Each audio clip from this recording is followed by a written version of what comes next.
Sheamus bringing shillelaghs to the freaking ring. I texted you right away. After all these years, has Sheamus not learned that when you bring a shillelagh to the ring, you're gonna get cracked in the head with it? Has he not learned this? After all these years, it never works out for him. In a world where two retired vets decided their phone conversations about WWE and storylines would make a good podcast, only one podcast dares to predict the future, where every move, every feud, every moment is overanalyzed. Grab your number 2 pencils. Get ready to step into the squared circle. This is your front row seat to the storylines as you wish they were written. Welcome to the If We Had the Pencil podcast. Here are your hosts, Sean Green and Matt Jackson. Welcome to the If We Had the Pencil podcast. I'm your host, Sean Green, and with me as always is Matt.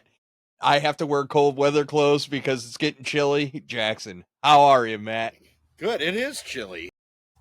Well, it's 65, but it feels much cooler than that. Yeah, it's supposed to drop down and get next couple of nights down to 40. So instead of like having stuff with ice in it, it's hot cappuccino and room temperature Gatorade and a sweatshirt. So yeah, I will rock shorts as long as I possibly can. Today was a day I'm like, I'm not rocking the shorts. Either that That's or awesome. My thick skin New England upbringing has left me, and now I'm just a thin skinned Southern boy now. It's that dampness, bro. As two old farts talk about the weather, like Yeah, but at least it ain't snowing uphill both ways. Yeah, no kidding, right? We've had our share of snow from Drum, so yeah, enough for a lifetime. Hey, real quick before we get into it, thoughts and prayers go out to those in Jamaica who are dealing with the hurricane that went through. I was watching some footage today. It was, from what I saw, it was pretty rough. I think we'll know more tomorrow when they get sunlight and news teams get their mobile setups. I think you'll see how bad it really was. But the flooding really looked to be the biggest problem. I know Sean's going to plug his veteran causes. If it was a normal Florida evening, I'd be rocking my 22 a day. So did my part, but Mother Nature had other ideas. The last thing I was telling Sean earlier today, I saw a report. It was an interview with Barry Windham and Bill Apter. And if anybody knows who Bill Apter is, he's about as credible as they come. He's been around the business 50-plus years. I guess Mike Rotundo, father of Bray Wyatt, and Bo Dallas is under hospice care, not doing well. So thoughts and prayers to the Rotunda family. They've gone through quite a bit here the last few years.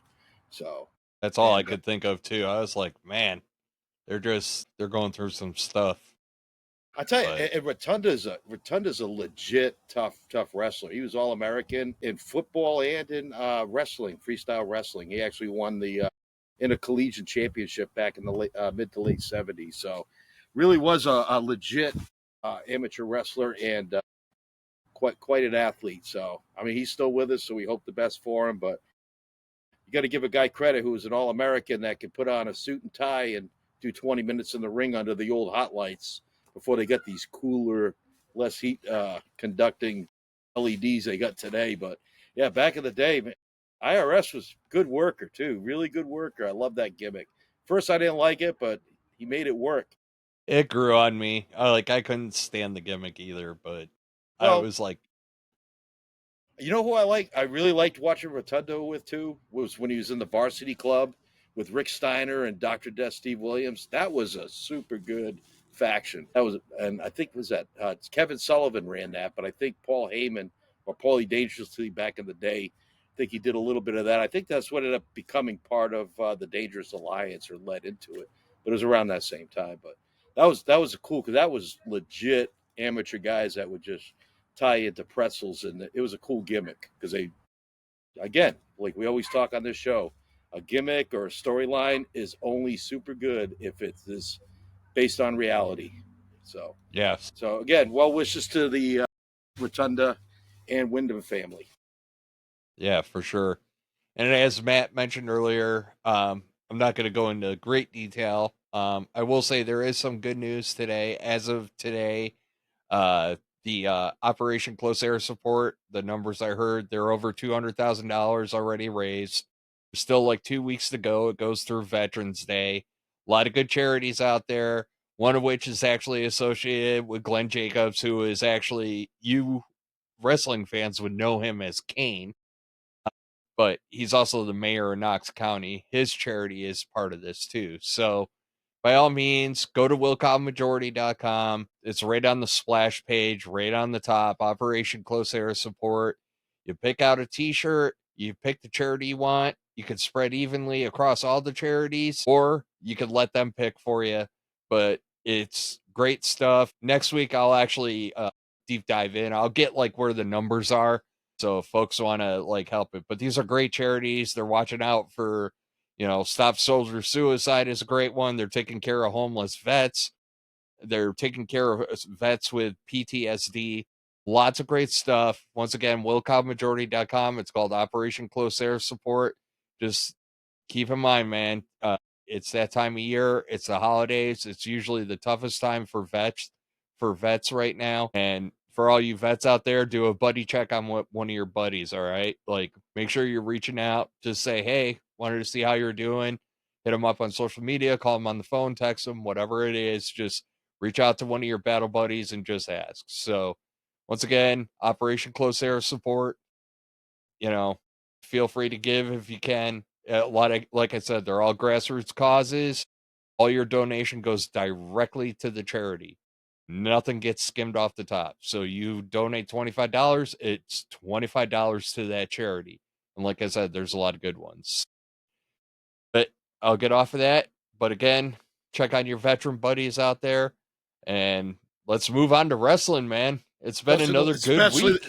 Especially the vets that you don't think would have a problem. So it's easy to call the ones that you know might be struggling, but the ones that are doing good, check on those too. I just have one question before we get into wrestling. Why do we always refer to Glenn Jacobs, formerly known as Kane?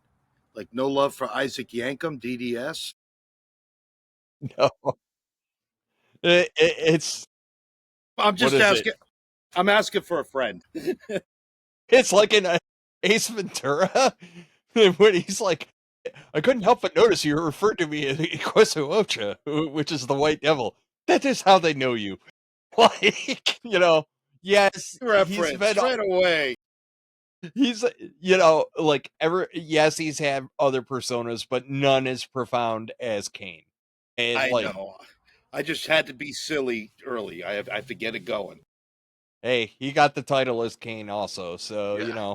And it was a but great no. character too. No, he'll always be referred as Kane. I don't know. It just came in my head like nobody ever like talks about it being Isaac Yankem. No love for Doctor Yankem. Yeah. But really, who Well, likes a dentist anyway? So glad that gimmick was short lived. yeah, exactly. What a great heel, though. Yeah, especially when It's his the grill was all dentist. jacked up, like he's supposed to be a dentist, and he's got his grill was worse than Andre the Giant's, for crying out loud. He had a bad fake grill put in. It was cool stuff. But yeah, let's get on to the Yeah. past weekend's events. Hey, man, it's been good again this week. SmackDown was good. Raw was good. Yeah, we were talking in pre-show. You were kind of touching on that, like, all right, already whacking the mic too. We're getting all the stuff out of the way ahead of time. But you were talking about how, like, you felt like Raw was a lot more promo focused, which is fine. Like I pointed out to you, it's a go home show for Raw, technically.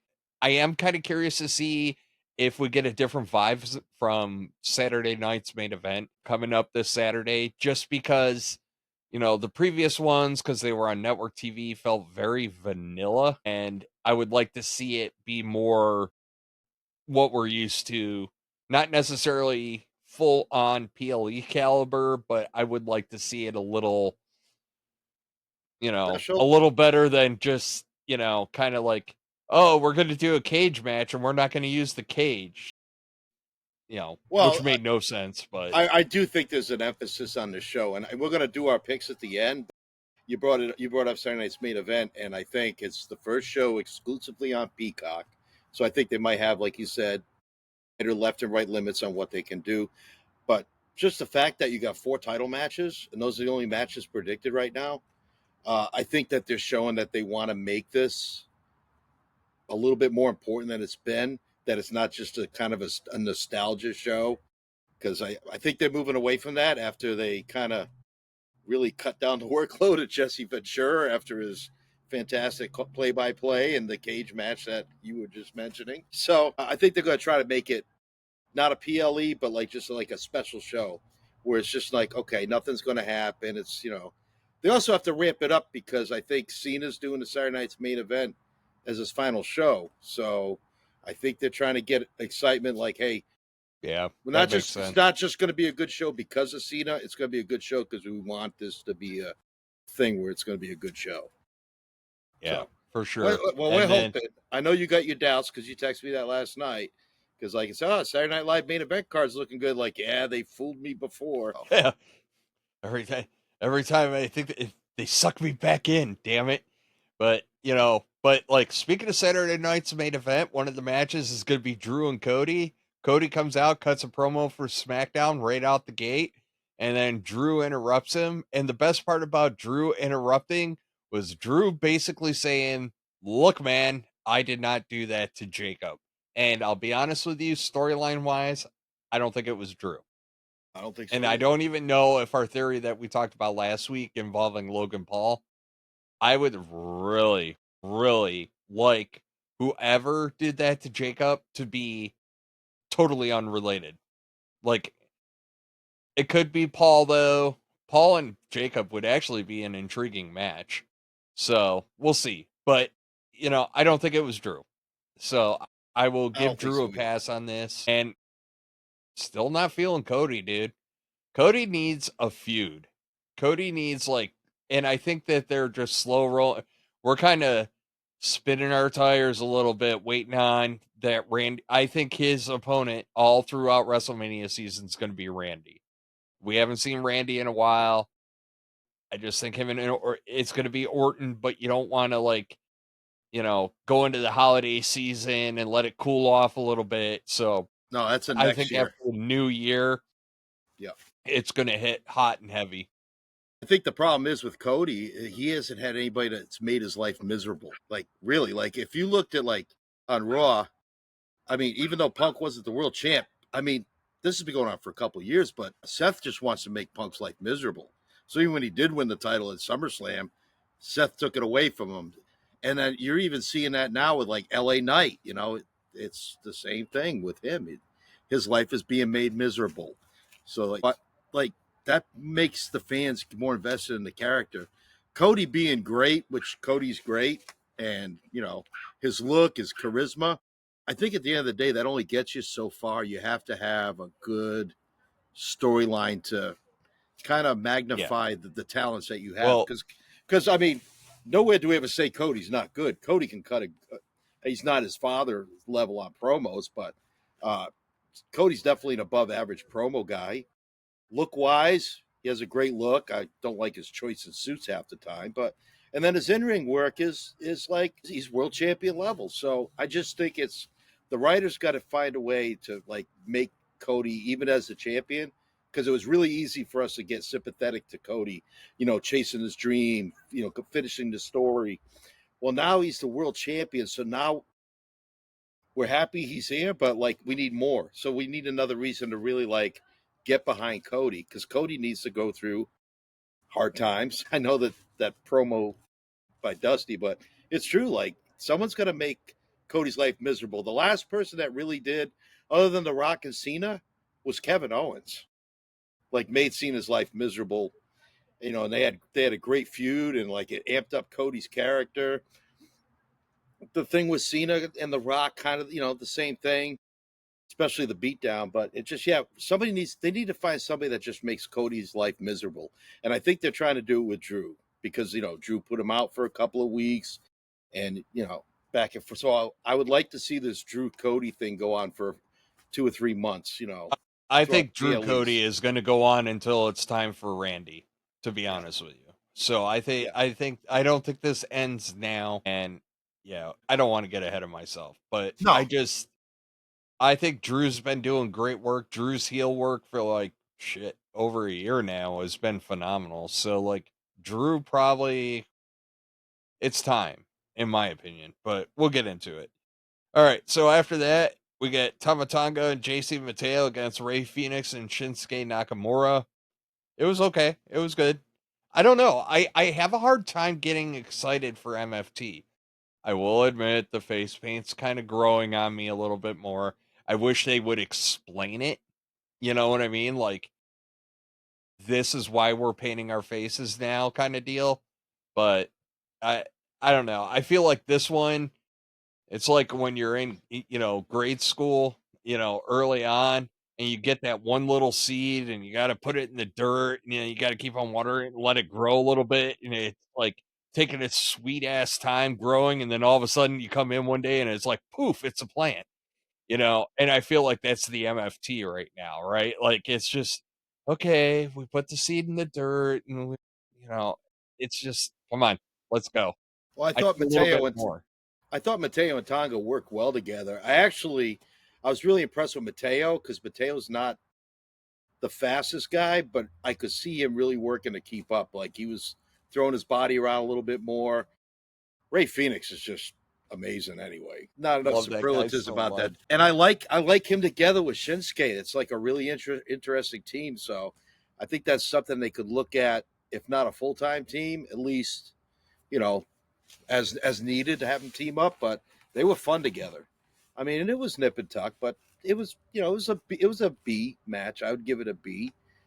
Good action, but I don't Yeah, think it didn't really move the needle as far as like the MFT or anything, other than that they I got the think W.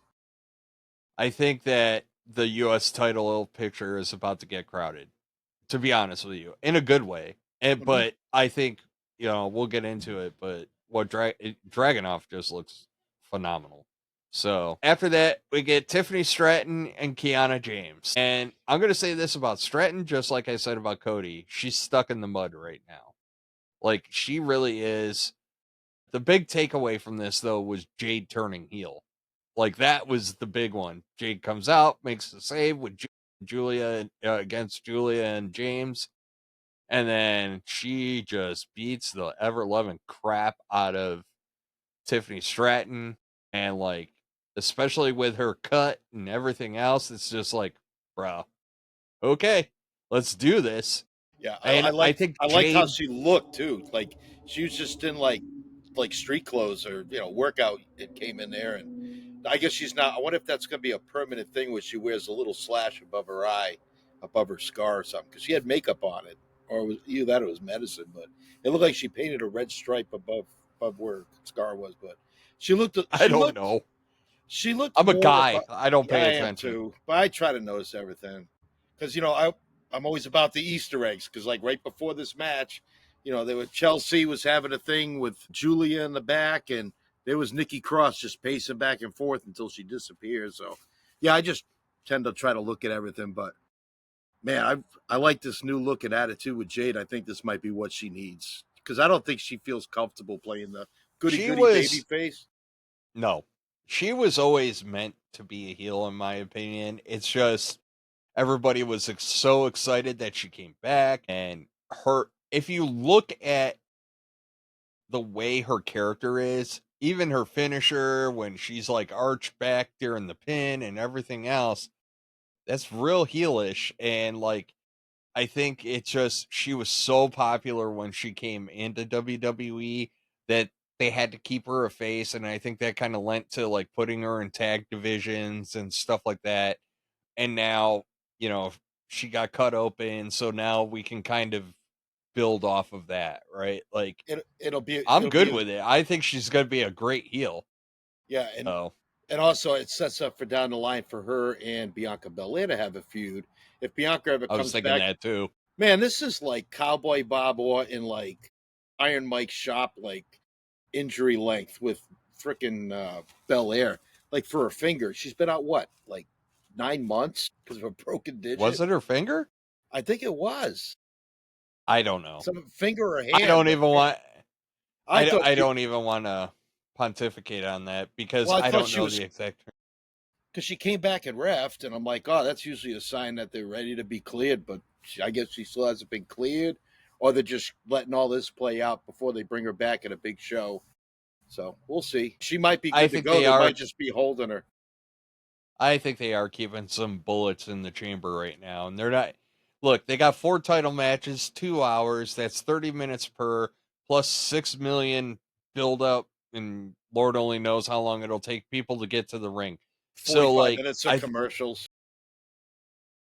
I don't know. It's on Peacock now. Do we have to have 45 minutes of commercials? I mean, no, Unless that commercial time was already sold. I don't know. Like, I don't know. I mean, But I don't know. Well, you don't have to worry about commercials on this podcast because we don't have any sponsors yet. We are so the board of directors for this podcast is determined from here on out we will be commercial free. we'll be commercial free.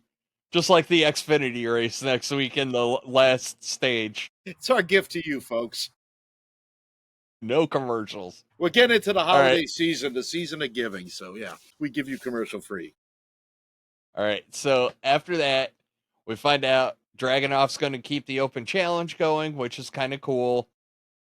And then I like it if it stays like, well, until a heel takes that belt and just goes, no, well, what are you, no, like all your predecessors did this open challenge. I ain't them. F you. I ain't doing that. Like, which would be cool, right? Like, I It's don't not care a who it is. yeah, it's not a rule. I do wish that WWE would require a title defense every 30 days, though, like they used to, or 60. I don't think you All can. right, can we settle on 60? Because I think in 60 days you can have your Yeah, world 60, champion defense. 60 is definitely right, but I think with the 3-week PLE schedule, you got to have 6 weeks, right? So I don't need to defend I don't need to defend all the titles on every PLE or event, whatever the hell you're calling Saturday night's main event. But like, we do need it at least in every other, right? So like, I can defend the US title and the IC title one PLE, and then the next PLE I can go do like world championships and a tag match, whatever. Like, Oh, you let could it do all it on play you out. could do it on the SmackDown before and the Raw after, and get the women's titles. You could get it. You can with all the shows they got, they should get him. It bothers me when they have like a guy or a gal or a team, and it's like, oh, they've been champions for 146 days, and they show like they've had 3 title Two, defenses. Yeah, two. 2. Like, yeah. Yeah, and that's the Meanwhile, thing. somebody somewhere in the dark, Roman Reigns sitting there stroking his goatee, like, yeah, I did But we're that. going to talk about Roman today. I got something Oh, for you. So oh, just hang in there. All right. So we get Ilya Dragunov and Aleister Black. As good of a match as you would expect from those two. Those two got great chemistry. We get some Damian Priest. I don't know if it's eye makeup or however they did his eye with the flash paper burn thing. Well done. I don't know if it's legit. I don't care. It was cool, but I was wondering because back in the day, they would actually, like Ricky Steamboat got burned and somebody else did. They would actually, one of the other wrestlers in the back would take a piece of sandpaper and sandpaper the face to get till the skin got raw. That was an old trick, well, but he I had a think what decent makeup. spot. I know, and that's why I was like, did they sandpaper him? I'm like, but like in this day and age, they got to have makeup and effects that so you don't have to take coarse sandpaper to somebody's face. I get it; it'll I don't heal, know. but You can't make up it though. I don't know. yeah, I don't know. It looked It looked good. good though. Maybe he just ran his face along the carpet and just got rug burn and then was like, got it, nailed it. There you go. I do have Right. I do have in my notes though. I was like, Black and Vega are what Karrion Cross and Scarlett should Oh, have been. yes. You know, I kind of thought they were acting similar yet different. I'm like, this is Karrion Cross and his wife. So why'd you get rid of Cross when you could have? I don't know. I I don't know. I'm I not, think it was. you Yeah, know, I business don't. is business. I'm not going to But judge. I do like the pairing of Black and Vega. It's been. I said it last week. Vega with her new look and attitude. I think it really fits. She doesn't have to be out front like because Black's like the star, but she's doing really good so far in her supporting role. Yeah, well, and she's also kind of chameleon. She's always been chameleon-ish And I think that this kind of lends into her strengths a little bit. So I really do like the pairing of those two, but like I said, I think that they are what Scarlett and Cross could have been, but I think they, if I had to put a knock on it, they kind of dove in with both feet, so to speak. Being Black and Vega, like they just dove in head first with it, and whatevs. I'm not here to cry over spilt milk. So I tell you, an interesting thought, and I don't think it's him because he's still dealing with Damian Priest. But what if Aleister Black was the guy that attacked Jacob Fatu? I think Like, it's just got to be something off the beaten path, like just something. Because if it's anybody from MFT, I don't want to see it. I don't care. I don't want him anywhere near MFT because then we get into all this like Samoan BS again, and I don't want that. Like, and Shinsuke seems like he's a face right now, so I'm like, it's probably not Shin. I'm hoping it's somebody that we haven't seen in a while. Let it be Austin Theory for all I care. Not that I really want to see that match, but like, let it be Austin Theory. Let it be somebody that we haven't seen in a while. We haven't seen Randy in a while. Maybe it is Randy. I don't care. Just something that isn't like cookie cutter, right? WWE's been doing a pretty damn good job of staying away from cookie cutter stuff, and Busted Open talked about it today. Bully Ray and Dave LaGreca were talking about this because it would have been too easy. I'm going to jump ahead real quick. The Punk promo at the beginning of Raw, right? It would have been with him and Jay. It would have been too easy to have Vision come out, screw with them, and then do the will they, won't they coexist for a tag match against the Vision. They didn't do that, which, if that's Vince, 10 out of 10 times, that's happening. Like, it's just, lather, rinse, repeat, cut, paste, whatever you want to call it. So, like, the fact that we're getting away from that makes me really happy, which makes it, I don't want obvious answers. Use it, leverage it, right? Like, if you're going to bring somebody back, fine. They jacked up Jacob Fatu. Cool. Let's go. Maybe it was Damian Priest. I don't know if it's Damian Priest. Even that would be something, right? So I don't know. But it's intriguing. I definitely don't think it's Cody. Like, kind of going back on the Cody thing. I know I'm all over the map, but yeah, like, we've talked about this I too. don't, but I don't think it's Cody either because Why? you can't flip Cody right now because you can't go heel. He is the baby face of the.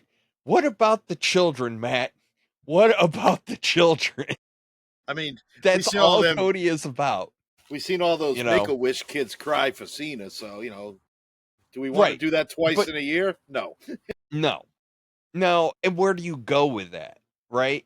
Like, that's the other thing. Like, where do you go with it? So it's not Cody.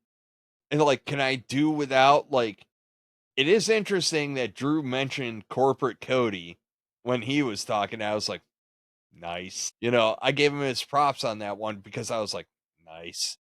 But yeah, I don't think it's Cody. So like, it's a great opportunity to introduce somebody. Jacob's going to be off. I think they said he might even be gone past Survivor Series, Wow. or like he won't. He was iffy if he could make Survivor Series. So I don't know what grill work he's getting done, but apparently it's probably orthodontic surgery. So it is what it is. But I don't want to belabor that point. So your main event. Drew McIntyre defeats Jimmy Uso. There is a lot going on with Jimmy Uso right now, and we're going to talk about it more with Raw as well. But I think the most glorious, beautiful, wonderful, amazing thing out of all this is Jimmy Uso is going to go up, it goes up against Drew McIntyre, loses in a no DQ match, and it's all against the wrong guy. If I believe Drew McIntyre didn't do it, Jimmy just went through all that BS for nothing. Like, it's like,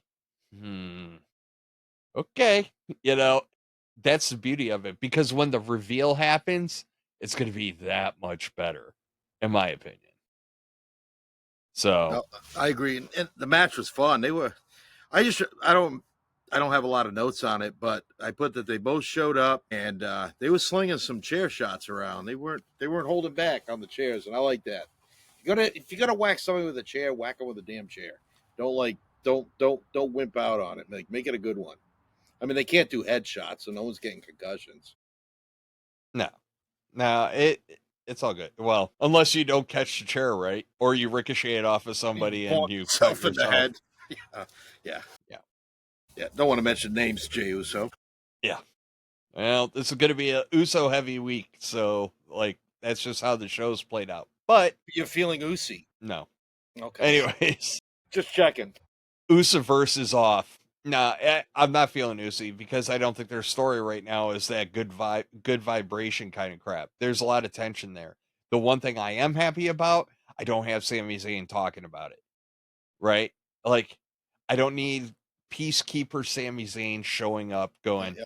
come on, guys. You know, like, no. Like, I want them to this is family business. Stay away. So, Stay like, let very them far sort it away. out. Yes. So, that was SmackDown in a nutshell. The wrestling on SmackDown was great.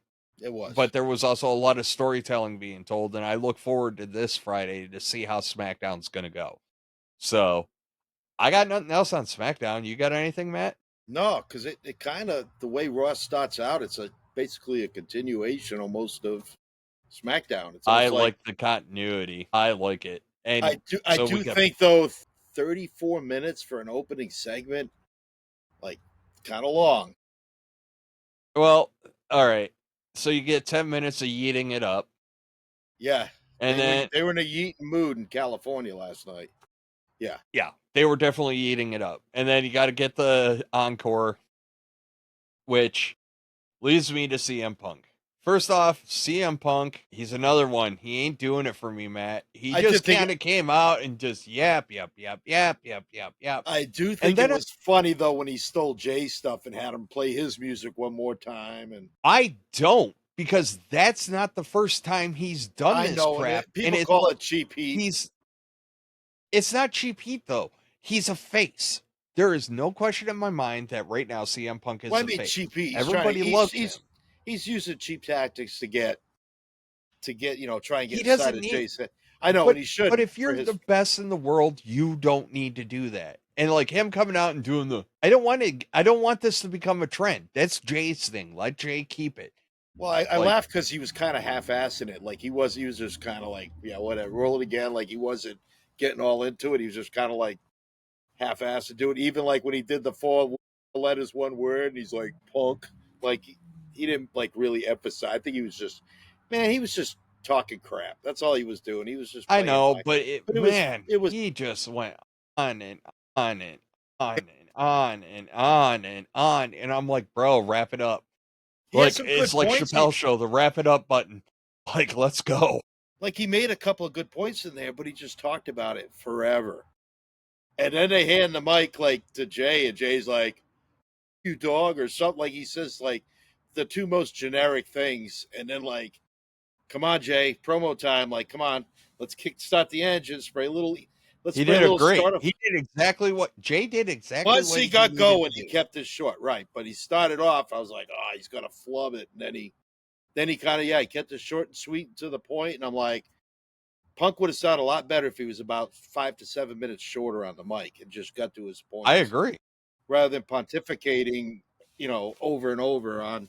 Like you make a point, it's good, we get it. But don't pontificate on it like It for did 10 look like minutes. CM Punk had some salute to service gear though, so Nice, credit yep, to him. yeah. I couldn't find it on the shop yet, so like I'm real interested to see if they're doing a salute to service line, which typically I don't know if it's still a thing. They usually did their tribute to the troops in December, so I don't know. But like if they are, that would be awesome. But I yeah, really, Punk like I really hope they do a big show next year. If I was running WWE with the American 250, I would definitely try to look at trying to find a big venue to hold a show to celebrate not just WWE, but like make it a patriotic show. So they had a golden opportunity this year because the Army and the Marine Corps and the Navy just celebrated their 250. They could have done like a really good. And I mean, there's still time in the year to do a tribute to the troops to honor that. But if they could have put it between the Army's birthday and all the other birthdays, somewhere in the middle, I think it would have meant a lot more. But I don't know, just something I'm throwing out. Well, if they honestly, if I was doing WWE promo work, if you're not doing a dedicated like salute to the troops show, then take the week that Veterans Day is and actually do a salute to service show on both Raw and SmackDown. That'd And be just fun. meh. Yeah. You know what I mean? Like their video packages are always top notch. And like they used to do like amazing stuff. It is what it is. I don't know if Cena's final match being in December is going to derail any thoughts of that. I don't know. I'm not going to. Maybe that's why they're doing it in DC. Yeah, because you got a lot of military around there, and it's the capital. So yeah, and Cena's done all those USO tours and stuff with the military. That's what I was thinking. It just struck me. There's got to be. I'm pretty sure that it's not just going to be his last match, but there's going to be a big thing around They're it. selling tickets though. They're selling tickets, so it can't be. It can't be like because all those tribute to the troops shows were like free. Like I was PO'd because I was out in the field when they came to Hawaii. They were in Pearl There's Harbor. going to I'm be out in the field. unless it's just they're going to have 1,000 out of the 15,000 be military, and they already got their assigned section. So I don't know. Maybe I don't know. That's still it's an interesting thought process though. So like if that would be something Cena would do though, isn't it? Like he would be like, yeah, I'm gonna do my last tribute to the troops and my final match. well. This is Cena You doing know, back. Cena's doing back-to-back Raws next month. He's got 3 events next month. He's got the Raw in he's Boston. only got 3 left. No, he's He's got got 3 left. what show He's is in? got Survivor Series. There's a show in Boston. He's got one. No, 4. Yeah. So Survivor it's Series, it's the Raw. Boston, New I think York, I think that's the and Raw. Washington. I think that's the Raw of November 10th. I think because I know he has an appearance on the 10th. Then the 18th is his final Raw. Then he does Survivor Series and then Saturday night's main event. So I'm thinking that November 10th date that I think he has, that's in Boston. That should be a Raw. So that's right before Veterans Day. Day before. So that might be a spot where he does something. Who knows? I don't know. I'm just throwing it out there, but it's yeah, because his final dates are Survivor Series. I know he's got one more date in Boston. He's got his last time in the Garden, and then he's That's got Raw on the 18th, so that makes sense yep, travel wise because he'll be in Boston and the week then before, Washington New York D.C. the next week, and then then they got to go fly out to San Diego, and then come back 2 weeks after that, and then Cena calls it. But anyways, I digress. I don't know. So yeah, we got to screw you, Punk, out of Jay. I was happy. That's all I wanted, and it shows the frustration because like Jey Uso's character when it comes to the championship picture is just overlooked over and over and over again. And him just getting so fed up and frustrated and just being like, you know what, Punk, screw you. I'm like, right answer.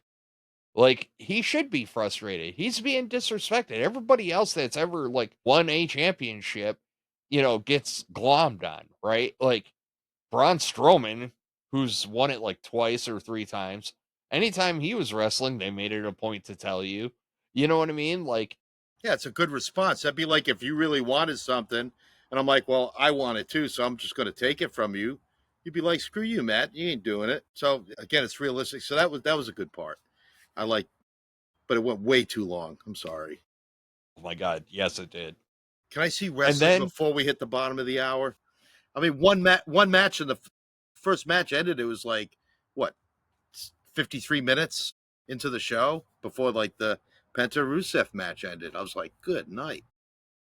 well, you did have some important stuff happen. You did. So you got the seeds with the Judgment Day backstage, which is huge because there is going to come a time in the not so distant future, and I'm truly thinking this, where the El Grande Americano and cronies are going to come head to head with Judgment Day. And Dom is going to get caught in the middle, meaning loyalty to Judgment Day, but he's also got this new thing going on with El Grande Americano. And I think that friction, because Judgment Day is already frustrated with him. He runs his mouth and blah. You know what I mean? So we get that. And then, so that leads us into Penta and Rusev. It ends in no contest because El Grande's boys come out and they, up until that point, it was a fun match. It was. It was actually a really good match. And like, I didn't think Rusev and Penta were going to gel as well as they did. Yeah. Penta was on last night, even when. Yes, he was. When he was getting beat up, he was just as good as getting beat up as he was on the offense. So, yeah, he was really on it. And Rusev, for a big boy, he can move. The only problem I had with this match, and it's not a horrible problem, but I saw the ending a mile away and I saw the setup a mile away, right? So the setup for Sunday night's main event, I think that comes later, but like the setup for the Saturday night's main event, and then also the ending of the match, I was just like, I saw that a mile away. And this kind of comes back to that kind of cookie cutter, so is what it is. I'm not complaining about it. I'm not upset about it, but little asterisks there. But other than that, it was a fun match. I really enjoyed how they lined up together. So after that, we get Roxanne Perez and Nikki Bella. It was a better outing for Nikki Bella. It was. I even said that. And yeah. Even Bleacher Report touched on this though. She's still a step or two behind current wrestlers.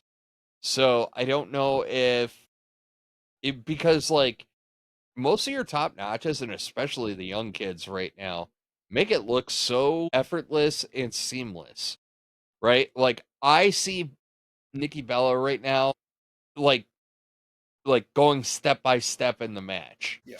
Does that make sense? Whereas Perez just knows what to do. Vakir knows just what to do. Yeah, it's fluid. Bliss, Flair, it's all fluid. Like they just know and they just execute. There isn't that lag time. There's not that little buffering time where it takes them like, oh yeah, I'm supposed to do this. This is how I do this and stuff like that. Yeah, And like, Nikki's got two it's things getting going against her, though. better. She's got two things like directly going against it. One is age. I mean, she's in her 40s. Like, you can't beat Father Time. Like, we're learning that now. Like, and I think the second thing, I Look definitely at how am. good I look. Yeah. Hey, put that mic like down closer to your body and like stand up and sit down 3 or 4 times, and we'll hear all the funny noises and pops that your body makes. That's why I sit in the cushy chair. And the cushy chair. And the second thing that's going against Nikki is that wrestling, and especially with the women, has evolved so much since she was like had her time in the spotlight. So she's trying to like fight the fact she's getting older and can't do a lot of stuff that she could do, which from what I remember, she didn't do like an incredible amount of stuff even back then. So now it's even worse because now, like, I mean, half the women's rosters have some gymnastics background. They have, a lot of them have track and field, or they're into, mixed martial arts, or they're into, fitness and this and all that stuff, competitive fitness, or I forget what they call it. But anyway, you just got a better group of athletes nowadays. And she's having a hard time catching up. I don't know. It's not horrible. So I think one thing that take note of as a positive, noticeable. It's noticeable. it is noticeable. But the positive here is they don't have her paired with a Becky Lynch right now to protect her. They're getting a little bit more out of the comfort zone. They're getting a little bit more out of, now she's doing a regular match. She's doing a match with one of the youngins.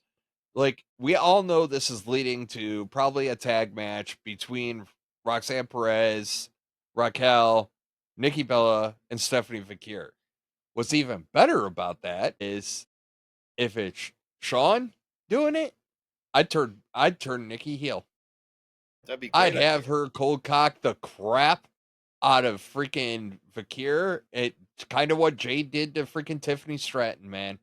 I Well, would turn her heel. Get her off the vibes, man. Like right now, she's just riding the nostalgia vibes, and we see it. It's nobody's fault, right? It was part of the reason why we had problems with Cena. It's part of the, you know, Trish Stratus when she was kind of coming back. Like those nostalgia vibes start coming in, and we have to find ways to break the nostalgia. And like her turning heel is not going to hurt anybody's feelings. Nobody is like, "Oh my god, I just want to see her do her thing."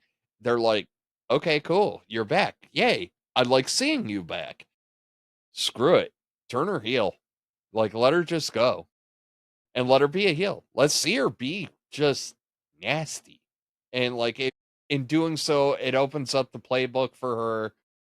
Kind of the same Cena formula, right? You do a heel run, you get to do some shady crap, you get over a few times, you're not always taking the L, and you can just go, you know, her her promo work also needs work. Like I think the last time she cut a promo, she kind of came off as like actress of above the bowling alley kind of actress, not like movie star actress. You know what I'm saying? Or TV show actress. She kind of it's came like off as like first time I've seen the I cue am cards doing at, a play. You know what I mean? So, and again, I'm not. and the cue cards are there. Yes, it's like Ron Burgundy. Go screw yourself, City. Crap, I wasn't supposed to say that. Like, I paraphrase, but still, you know, I just need her to be more natural, and she'll get there. She can get there, and I don't want people to think I'm just crapping on her to crap on her. I'm not. I'm just even if she was some kid coming up from NXT, I'd have the same critiques, right? Well, I You mean, either got we're it or you also don't. fans, so we have our wrestlers that we like more than others, and we have our wrestlers that we don't like or like less than others. So, I mean, it's going to come through. So, I'm not a Nikki Bella fan, never was. So, sorry, but it's just me. So, but I do like the idea of turning a heel. It's something different, and maybe Yeah, if she could work more of a heel style rather than her finesse that she's trying to do, it might work better in her favor. I think it just opens the playbook up a little bit more, gets her a little more breathing room. She can do even simpler stuff to get longer matches, like the heel roll out of the ring and little stuff here and there, which will buy her time, and then she doesn't have to be as orthodox. So I think a heel run for her would actually be a good thing. I'll So buy that. then we get Braun Breaker and LA Knight. First off, really good match, by the way. Like, credit here. I will stick to my assertion, though. I don't want Braun Breaker getting the World Heavyweight Championship. I want him chasing Cody. And some of that has to do with Bronson Reed. I want, at some point, the vision to have both belts. Can we not accept Bronson Reed as credible? He actually beat Roman Reigns. Clean ish. You know, Logic, so that should put you right up there ready for a world title shot. exactly. And like, I don't, and there's some It's long-term Roman booking become here. now what Undertaker was about 10, 12 years ago, where like Undertaker would lose a lot too. Like Roman went forever where he wouldn't lose. So Yeah. Roman's a different test case. And I think part of the problem with Roman, and it's no fault of his, it's just his schedule. T- Undertaker was always there, true story, right? yeah. You know what I mean? You can't be the litmus test and just pop in like, all right, kid, test day. No, there's got to be more to that. But my point is a couple of things. One, I want when Seth comes back, and this is a long-term problem, not a short-term problem. When Seth comes back, I don't want him going. He's going to go back for his title, right? And while Braun Breaker is the catalyst to that, I still think it would be kind of cool to keep them apart. So maybe he goes after his, maybe in the crystal ball here, like you set it up like a crown jewel, right? So Breaker finally beats Cody and gets that title. He gets the cinema title. Seth comes back and beats Reed for the World Heavyweight Championship. Because then you get a couple of months of both titles, and I don't want a mid-card title on Reed. It should be 1A, 1B, not 1 and 2, right? So, like, Reed having the World Heavyweight Championship while a Breaker has the Cinema belt, I think would be really kinda cool. And then it kinda has it changes up the opponents. I don't because, like, the problem with the Division right now, they've been messing with the same top tier guys. They've been messing with LA Knight. They've been messing with CM Punk. They've been messing with all those guys, and it's like, we gotta change up the flavor a little bit. So, if the Vision is sitting there chasing around Cody, if the Vision's out there taking the title off of other folks, I think it's more apropos. And then Cody can still go through his mess trying to get back to Breaker while going through Randy Orton. So there's a lot you could do here. Yeah, I You think the know, problem so is. I think the problem is though. WWE kind of showed their hand with Bron Breakker, especially with him stealing the belt from Seth and him carrying the belt. So now we've had that look of Bron with that title belt. who cares? I know, but It could be either belt. All the more reason not to do it. I don't know. He looks that belt looks good on him. I don't like the cinema. And I'm sure the other one would too. So the issue The is, other one looked fine on Lesnar.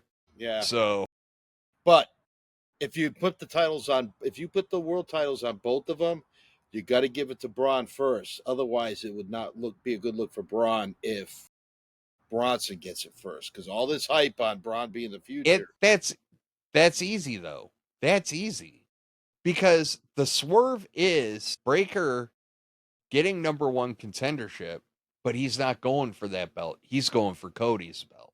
That's a swerve, which opens up the other belt based on whoever wins between Punk and Jay, and we'll talk about that here in a few. That opens it up so that Breaker or Bronson Reed can go after that one. He doesn't have to win it first. It's just you have to declare first, right? So, like, Breaker he calls himself QB number one. I am the captain now. And he goes over and beats the crap out of Cody, right? And then Reed can handle that. And it kind of shakes things up a little bit. Plus, you also get the Vision on both shows. You get a little bit more, you get more Paul Heyman on both shows. It works out really effing nice. And then you establish those young guys as like the cream of the crop. Because otherwise, Bronson Reed is always second fiddle. Always second fiddle. And like maybe you could play a Batista angle in that and he goes over at some point, but I'd rather see them dominate. And maybe they do play that angle, but instead of trying to take, if Breaker does get the championship, instead of trying to take Breaker's championship, he goes for the other. However, right? But I just want to shake it up a little bit, right? And we'll get into it more later on, but like I really do think that like I really want Breaker to go over to SmackDown and start chasing and beating the crap out of Cody, which solves the Cody problem. Now he has a legit threat capable of beating the piss out of him and making his life miserable. That would work. I'm not We're killing against it two at all. birds with one stone. The only thing I thought was missing from this match after it was over, what do the Browns normally do after they beat somebody? No, they beat them up again.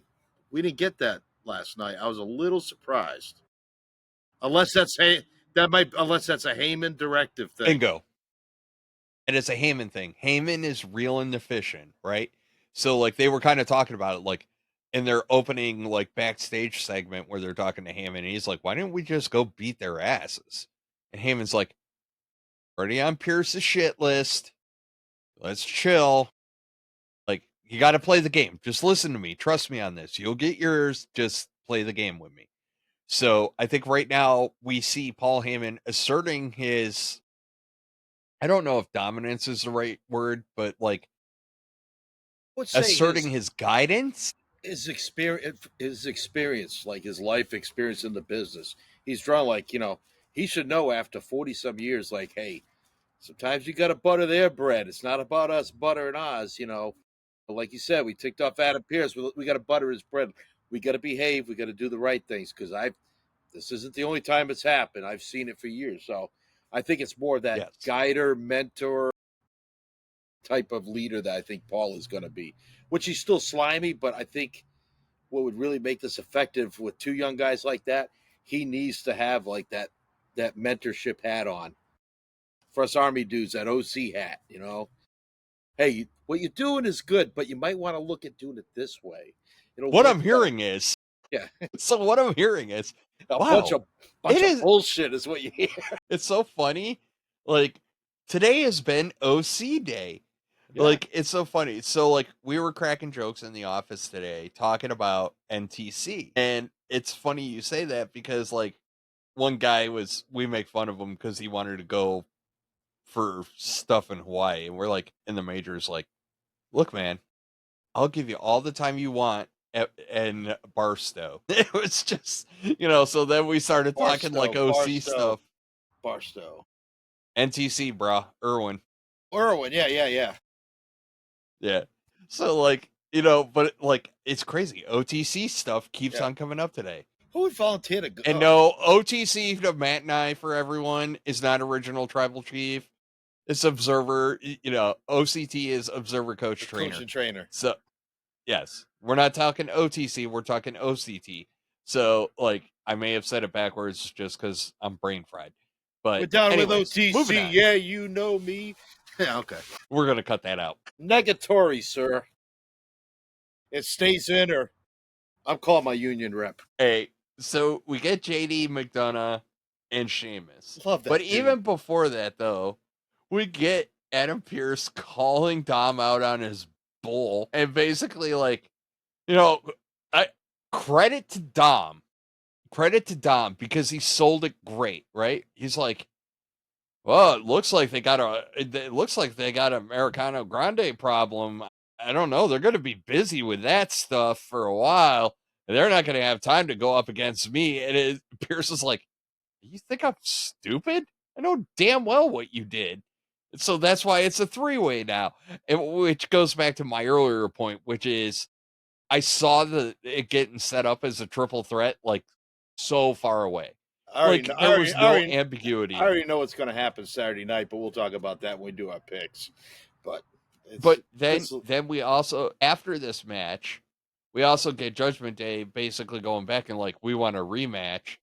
And like AJ Styles and Dragon Lee are like, yeah, sure, whatever. And I like that because just like we're going to say with Flair and Bliss with their tag titles, I think Styles and Dragon Lee can also get a lot of mileage out of this. And like the fact that they're going to tie the defenses that Judgment Day. How long do you have it? Like 100 and some days? Good. So this is another thing that bugs me about modern pro wrestling. And I think WWE is probably worse at it. So if I'm a champion, right? Matt Jackson is the world champion. And Sean Green comes in and pins me. Sean Green is now the world champion. But as a guy who just lost the title, I should be granted a title match or a rematch before anybody else. And I hate that WWE especially does that. Like, oh, you lose the title? Yeah, you get your rematch after like 3 months. Like, no, the next No, unless because this goes injured. I just hate that. This goes back to what we were talking about earlier, though. I don't need to know that just because we're in a title match and there was a title flip, that it's an automatic we're running it back. I don't want that because it's cookie cutter, right? There's other stuff going on. But it depends on the storyline. Yeah, but yeah, I get what you're saying. You know what doesn't make sense? Sheamus bringing shillelaghs to the freaking ring. I texted you right away. You did. I was like, after all these years, has Sheamus not learned that when you bring a shillelagh to the ring, you're gonna get cracked in the head with it? How has he not learned this? After all these years, it never works out for him. You know what I'm saying? Because he's a stubborn, crazy Irishman. I don't know. I married into an Irish family, so I can see it. It's just so, like, as soon as I saw it, as soon as he put it up against the steps, I was like, oh, he's getting cracked. Yeah. Yeah, like, hey, Finn, just for later on. Here you go, buddy. Don't touch Yeah. it, but it's there. Yeah, please don't use this blunt object that could screw everything up for me Yeah, that I brought to the ring, perchance. and And then, left it you out for know, everyone to see. and then, and another side note, and I said this the last time they wrestled too.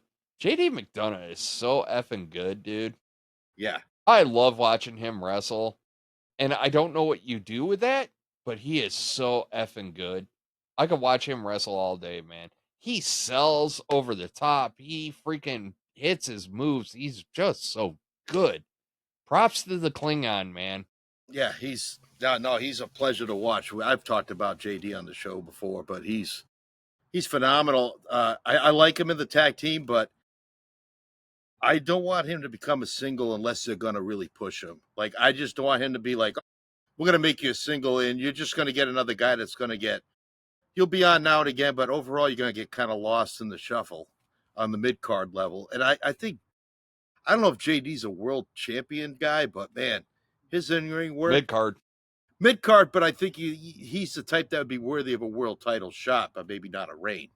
But at least to get the I think that touch. their whole dynamic with the Judgment Day, one of the things I did write down is I need a lift and shift from the Judgment Day. And they better not beat Dragon Lee and AJ Styles next week because I need a lift and shift from them. Now, I talked about this earlier, and this is what I'm hoping for. I'm hoping something happens in this match where El Grande Americano and whatever like frickin' frack are, the other two dudes come out and dork it up for Judgment Day, which then makes friction where Dom is going to have to choose between Judgment Day and hanging out with El Grande. And I think that all stems from whatever his AAA commitments are, as well as this, which then leads into does he lose the IC? So I think there's an opportunity there next week for a lot of friction. And then you can get a program where Dom splinters off with El Grande Americano, and now you got Judgment Day against them. So there's opportunity there that could really happen and be really effing cool. So, and then You just don't leave a yeah, lot of opponents for Dragon Lee and AJ afterwards. You got the War Raiders, you got the New Day. Who else they got on Raw for tag teams? Unless they throw teams together. yeah, that's fine. Let them cycle through. But those titles have lost their shine, just like the Yeah. women's titles did until they got on Flair and Bliss, which was the main event of that night. Oh, And boy, was it a main event. They yeah. all did great. Yeah. That Like, was a PLE match, quality match. That was yes, it really good. was. But the I would have best liked a little decision, bit more.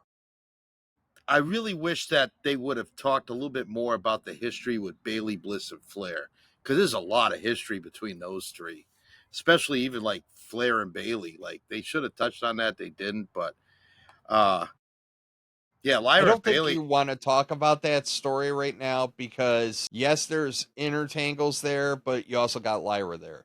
So if you start focusing on Bailey and Flair having a Yeah, thing and everything else, you kind of leave Lyra off to the side that's a because good she's point. the young one. So no, you just stay focused right now. They're the tag champions. Bailey's got her own story with whatever the F is going on with her and this like hand the rocks to cradle thing with freaking Lyra, whatever the hell that is, which is fine. I don't have a problem with it, so don't take it that way. But like, I don't think you need to roll in to the past history of that unless they're one on one, right? Then you can start talking about that because you got Lyra, who's the youngin, who hasn't had enough time to have these interactions where you're going over like a huge swath of time when you start talking the history with Bailey and Flair and all of them. So, stay focused on tag division, stay focused on Bailey's current story. Let's not deviate from that. But the best decision WWE has made in quite a while was putting those tag straps on those two. It has done wonders for Flair. It has done wonders for those belts. I like that they're now traversing both shows with those belts. And boy, did they show they could put a effing match on, Oh, man. yeah. That match was phenomenal. It was great. No, it's really good. Really good finish at the end of the match. And I think if WWE is smart, I think you're going to keep Lyra and Bailey as a team together. I don't think you have them get down about losing, because the pre-match interview where they're talking like, "Oh, well, what if we lose?" and Lyra's like, "Well, what if we win?" So I think they can. I think Lyra and Becky can I look think back and I not be think they'll like, continue I think they'll continue doing that yin yang thing because I think they're the counter Asuka Kyrie, right? They're both teams are dysfunctional, "God, but I in forgot about different the ways, Kabuki Warriors too." Yeah, it's another right? great. Yeah, So like Kabuki Warriors are dysfunctional, and honestly, Bailey and Lyra are dysfunctional. So like, but they're in different ways. So there's like where Lyra kind of yings and yangs with her, and with the Kabuki Warriors, Asuka's just ruling with an iron fist. right. So you get those two little quirky dynamics, and I think it's a good thing.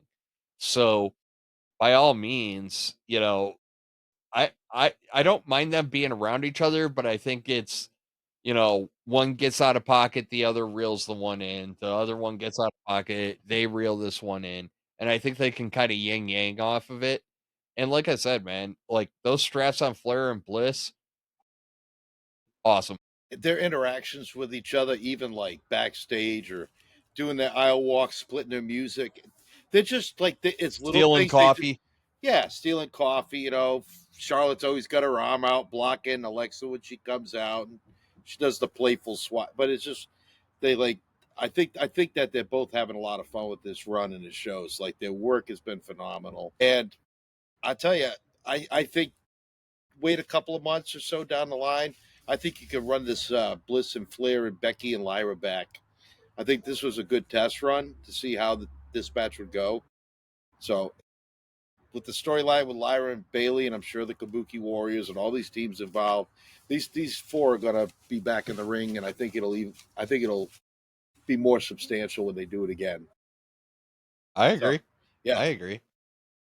yeah, the So Kabuki. Matt, I like how they like they were cutting away and they were talking about the ending of the match, showing the replays, and all of a sudden they like cut right back to the Kabuki Warriors like beating them up, which was nice. You didn't get the music hitting in, and like they just came out like while they were showing replays, and like they had to like cut back like, oh, breaking news, and there's the Kabuki Warriors beating up everybody.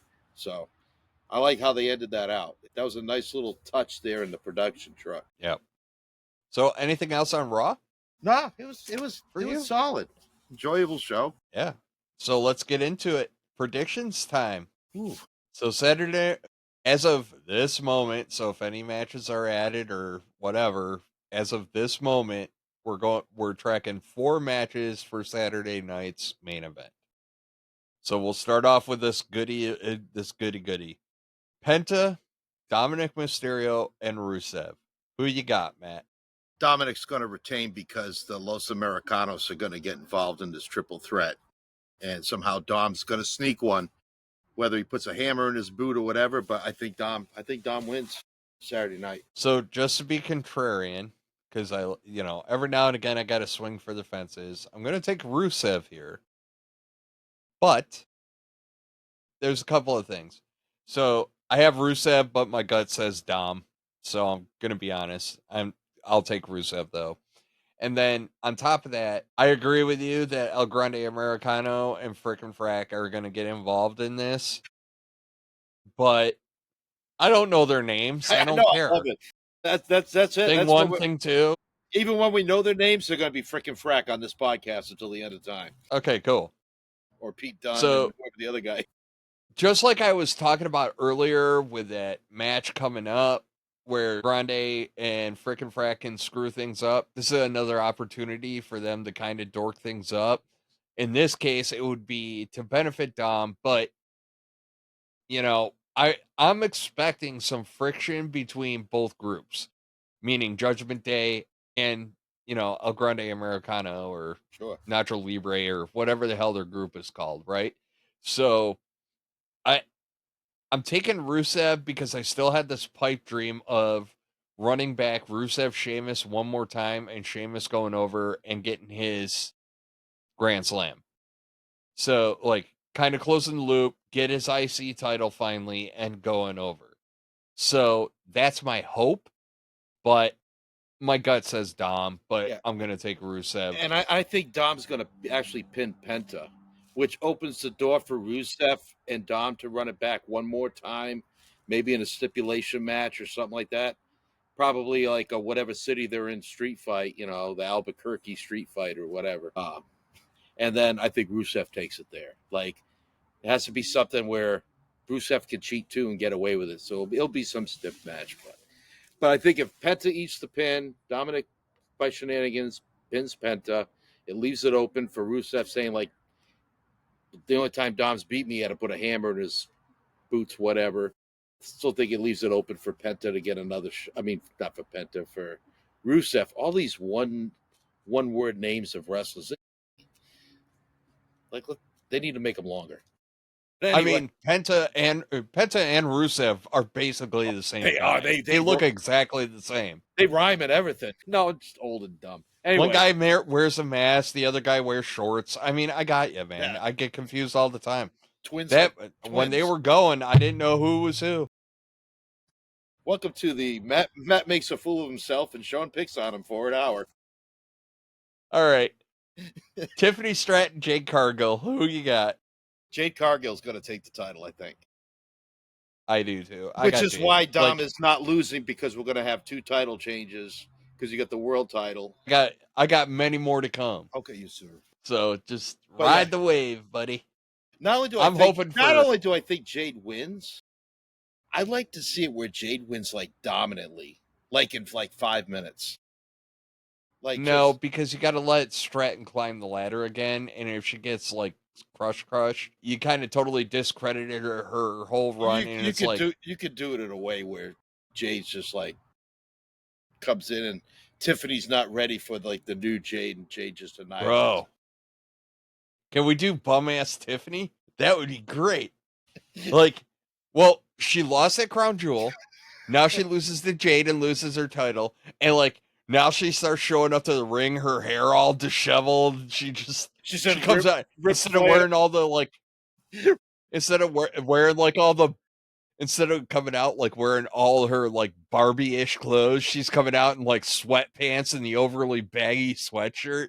We'll just get bum ass Tiffany. It'll be great. And some Crocs that don't match, like one green one and one pink one or something.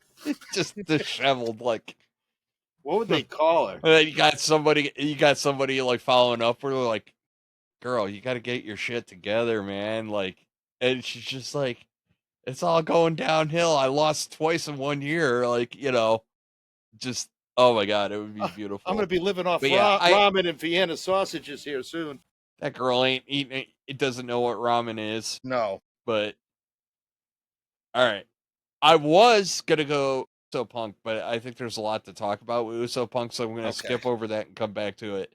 We're going to talk Cody Drew.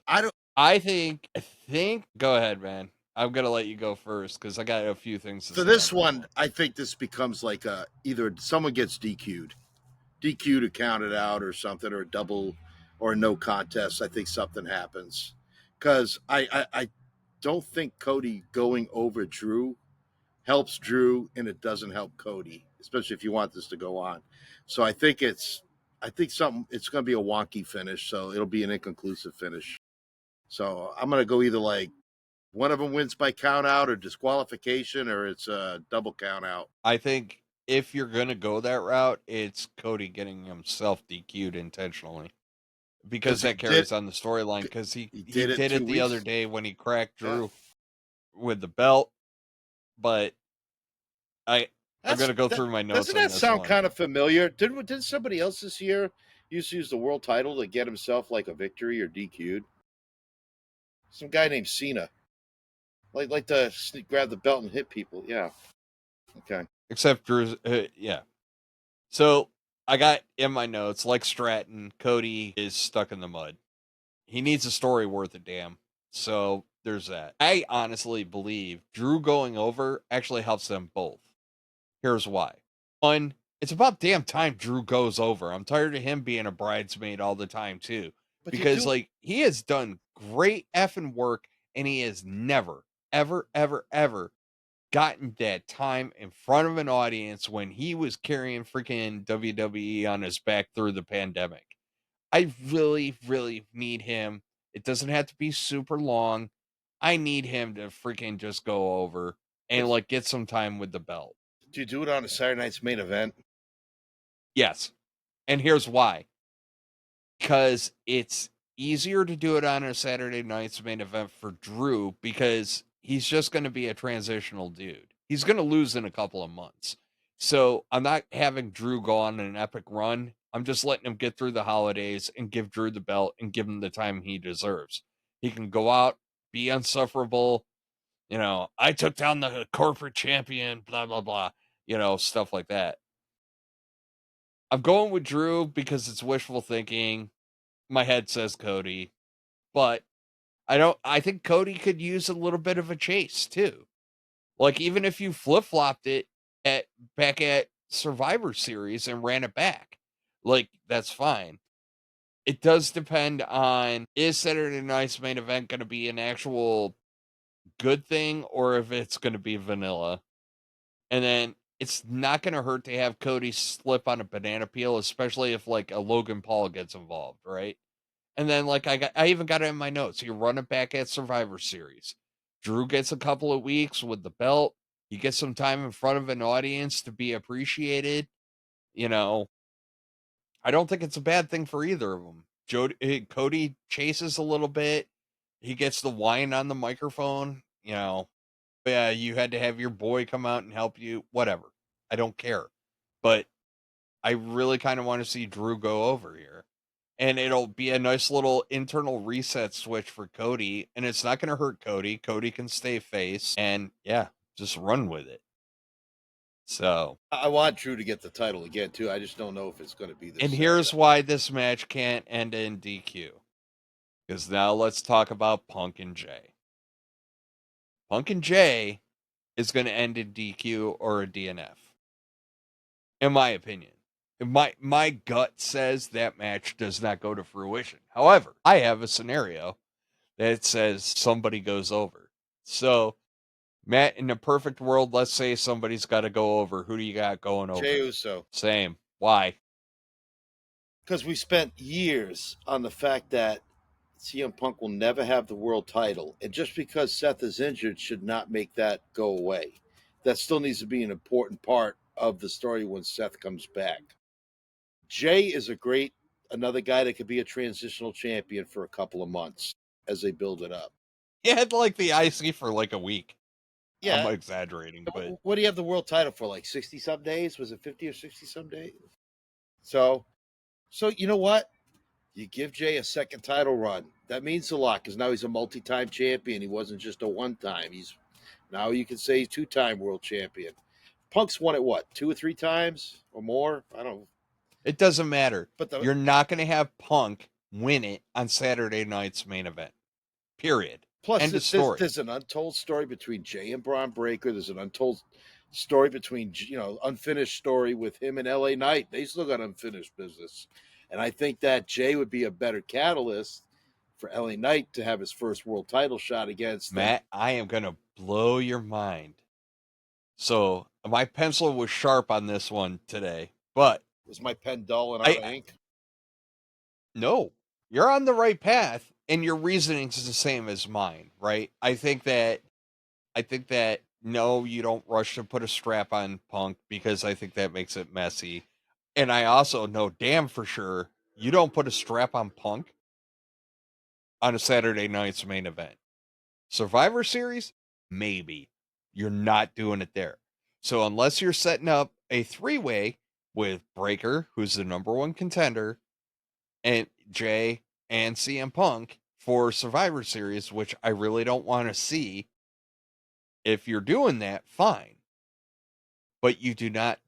But Punk has to win on a big stage. Punk should only win the title at SummerSlam or WrestleMania. Period. End of story. So that's that. So let's assume Jay goes over. I have thoughts, and they all involve Roman Reigns. So, Swerve 1. And you tell me which one you like. Obviously, there's friction between Jay and Jimmy. I guess their time got cut short at Mania for their match, which is why it was a crap fest. So, wouldn't it be an interesting swerve if Jimmy is being mentored by Roman? But Roman's doing it with ulterior motives. But, so he gets into Jimmy's head. Jimmy comes out. You're like, oh, he's going to congratulate Jay on getting his title. And he just beats the piss out of Jay. Like, just that ruthlessness. And then out comes Roman. Roman comes out and just does the, this is my guy kind of shit with Jimmy, which is counterintuitive to every part of Jimmy's character. Right. And like, I think that that's an interesting thing, but there's a catalyst here with Jimmy. What you do with Jimmy matters. So if we're doing this long hurt feelings family crap and it's just leading to Jimmy J for the title, whatevs. I don't really care, but I have to read this out loud because it was brilliant in my head. Or conversely, Jay goes over, continues to alienate Jimmy, and Roman takes away the title from Jay at Survivor Series. So, in other words, Jay, who has been legitimately crapping on his brother as of late, and Jimmy just goes, fine, F you. I got a kid on the way. I'm just going to go hang out with the fam. You're on your own. And he's out. Same scenario. Jay wins. At the end of Saturday night's main event, here comes Roman. And Roman beats the piss out of Jay. Ain't nobody going to have any hurt feelings. And then you got, Jay kind of groveling back to Jimmy like, yo, dog, I need your bet. Nah, dude, you said you got this. And you just you leave him twisting in the breeze. And Jimmy's just had enough. He's gone. He doesn't got his, yeah, we're brothers, but you know what? I'm tired of you shitting on me. And he hangs out. I actually like scenario 2 better. I do, but I just don't know if I want Roman with the title again, because then, like, oh my God, it's so brilliant. It's so effing brilliant because he's already got a history with the Vision. It would eventually set up Roman CM Punk, which will get you through some of the earlier parts of WrestleMania season. It, like, if Roman is going to go hard at it, it would be good. It would be, yeah, if we see him more than like once every other PLE or a 2-minute segment on Raw every whatever. Like, if he's coming back, I'm not saying what's the easy way? Or the easy button is CM simply Punk. Like, if you're trying to strap Breaker, Punk can't win it. Period. I don't think there's no way in hell Punk wins Saturday. None. Zero. Zilch. Nada. Mark it in pen. There is no way Punk wins this week. None. Yeah, I kind of like I like DNF. I like your second option only if Roman is more active than he was like the last half of his title reign, whereas like once a quarter you'd see him. Like, I want, if Roman's going to hold the belt for 3 to 4, 5, or 6 months, like, we got to see him more often. Don't like. No, he can't finish. I just don't like Roman holding that world title though. The I don't care. He's on Raw. That's the title for Raw. I know. He's on Raw. That's the title for Raw. They're making that's the working man's title though. That's what they're really trying to. As far as the world, I don't give a crap. I know. Think of the matches that sets up. Roman Breaker, Roman Punk. Well, we've done Roman Reed. I'm not worried about that. But so Roman Punk, Roman Breaker, Roman Gunther gets set up in there. If Roman comes back and just beats like I said, this only matters if Jay alienates Jimmy. Jay has to alienate Jimmy because Jimmy cannot be available to have his back. And part of the problem with my whole Jimmy falling under Roman's tutelage, Jimmy's whole character is kind of against that because he's been kind of like, yo, you sound like that dude, and that dude's an a-hole.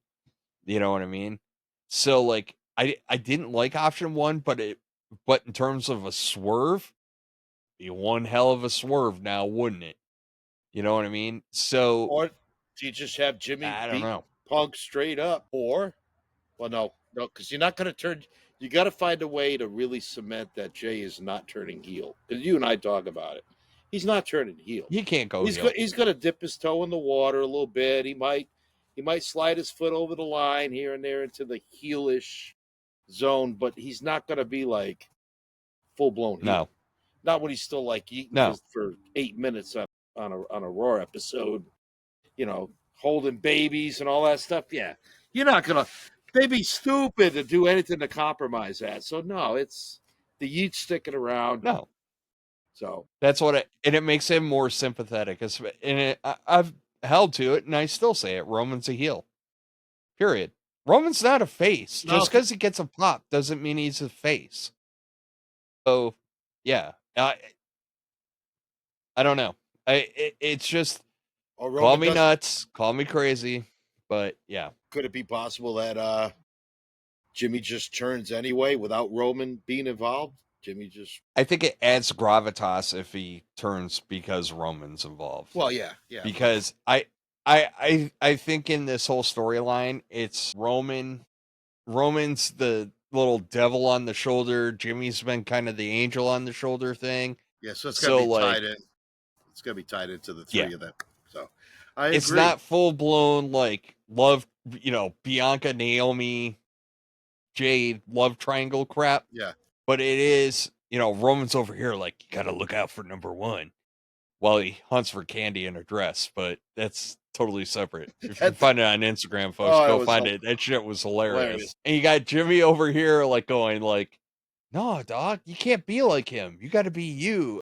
Like, so like, I think they're all intertwined. And I think what that does too is it kind of, for Roman's benefit, kind of gets him back into the title picture. Even if Jay goes over, like how big would that be? If Jay went over Roman at Survivor Series? Yeah. Ooh, Nelly. If he puts him over at Survivor Series and then you just have him come out and get shellacked by the Bronze. You know what I mean? Maybe both or whatever. Like there's a lot of ways that you could take this, but this whole story arc right now involves Jimmy, Jay, and Roman Reigns. Period. So you have to have all three of them. You mentioned Gunther. Do you keep Gunther on Raw when he comes back, or do you slide him over to SmackDown? I would like to see him stay on Raw because like all the high-end talent right now that he hasn't faced has all transitioned over to Raw. Yeah, that's true. Well, yeah, because he's already fought Cody. He could go after the Cody title. Who do you want to see him wrestle on SmackDown? There ain't nobody on SmackDown, but I can give you. I gave you damn on there 5 names. I could watch him and Randy Orton. I want to see Gunther and Drew McIntyre. But I really want to see Gunther and Bron Breakker. That's the match I want to see. Gunther Breakker, Gunther Reed, Gunther freaking, like I said, Gunther Roman is one I want to see. You know what I mean? And so I want to see Gunther Brock someday. I would like to see a Gunther Brock. That's my point, though. Yeah. There's so much on Raw for Gunther when he comes back that I really want Gunther on Raw right now. Especially and then, like I said, his style fits. Yeah, you're right. I just wondered if they're looking at doing a change because it looks like that Raw roster, that heavyweight title roster, it's getting pretty full. Like there's a lot of people, a lot more. I didn't know if they were thinking about maybe SmackDown to kind of maybe balance it out, but yeah, I do like Gunther on Raw because I like the matchups work. The focus is clearly on Raw right now. Yeah, the focus is clearly on Raw. So that's why I said.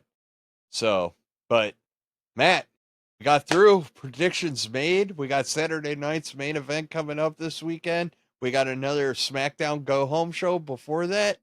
Tell the folks where to find us, brother. Find us on TikTok. You can find us on YouTube, Apple Podcasts, Spotify, and on Instagram. So, yep, been publishing, posting, and again, we appreciate the likes and comments and support. So for sure, yeah, please keep watching and sharing, like it, keep the channel going. So we want to keep doing this for a while. But Yeah, from somewhat chilly, but not terribly cool Florida. That's all I got. Hey, folks, let me run through the list. Operation Close Air Support, willcommajority.com. Please, if you can, give to some of these veterans' causes. There's great ones out there. Secondly, go ahead, check out buddy checks out there, right? Check on your battle buddy, make sure that they're good to go. It is the holiday season. And lastly, I love y'all. So have a good one, folks, and we'll talk to y'all next week. And I love you all too.